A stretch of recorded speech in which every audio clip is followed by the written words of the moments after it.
Donc l'hackathon, c'est un challenge, c'est donner 38 heures aux jeunes de 14 à 25 ans pour passer d'une idée à un projet. Donc là, nous sommes sur la 3e édition de l'hackathon et ce projet est en partenariat et financé par le département, les services de l'État à la politique de la ville, la caisse d'allocation familiale et la communauté d'agglomération Béthune-Bruay-Lys-Romane. Alors notre projet c'est P2Vie, il vient en aide aux jeunes de 14 à 25 ans victimes de violences conjugales, violences en général qui sont bien trop banalisées. Du coup on va être présent sur les réseaux sociaux, Discord, Instagram, TikTok, etc. pour que les jeunes justement puissent parler entre eux et que les gens qui s'en sont sortis justement donnent des conseils aux nouveaux, etc. Et sur notre page Instagram, il y aura tous les liens, les numéros, les applications utiles et pour aider les jeunes qui sont dans des situations comme ça, qui peuvent ne pas s'en rendre compte justement. Et du coup, nous, on est là parce que la parole des jeunes, elle n'est pas souvent très écoutée dans ce genre de sujet. Du coup, on va mettre en place une boîte dans les collèges de recueil de témoignages. Et en fait, avec ces témoignages-là, on va intervenir dans des collèges pour sensibiliser du coup sur les sujets de violence avec les témoignages qu'on aura recueillis dans les boîtes. On va intervenir avec des professionnels pour appuyer nos dires et du coup sensibiliser plus profondément les jeunes.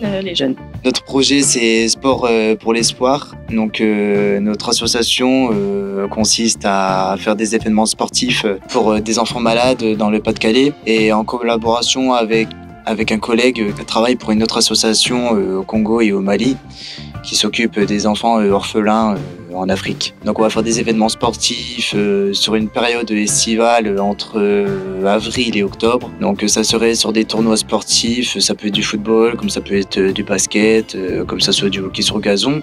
Donc ce projet que j'ai mis en place avec mon groupe qui s'appelle Solidartoi.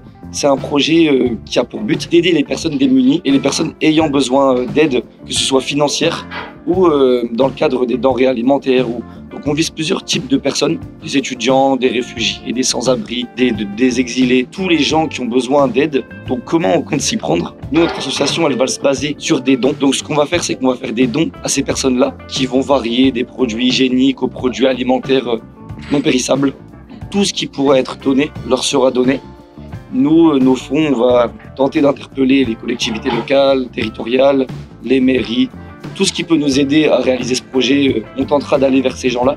Alors nous, dans le cadre de l'hackathon, on a proposé une lecture-spectacle qui aborde chacun à leur manière un petit peu les discriminations ou en tout cas le regard qu'on pose sur l'autre, que ce soit vis-à-vis d'une différence physique ou d'un questionnement de genre ou d'orientation ou les préjugés en général en fait. Voilà, ainsi s'achève l'hackathon qui a eu lieu ce week-end. Alors 38 heures de réflexion et de travail pour 12 jeunes qui sont venus des quartiers politiques, issus des quartiers politiques de la ville.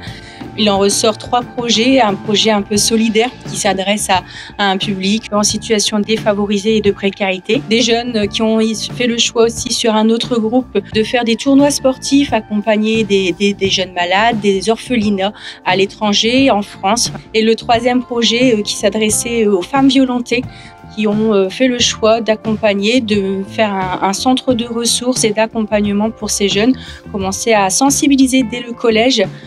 La prochaine étape pour ces 12 jeunes, c'est de se revoir au mois de novembre, de faire un petit débrief de ce qu'ils ont pu vivre ce week-end.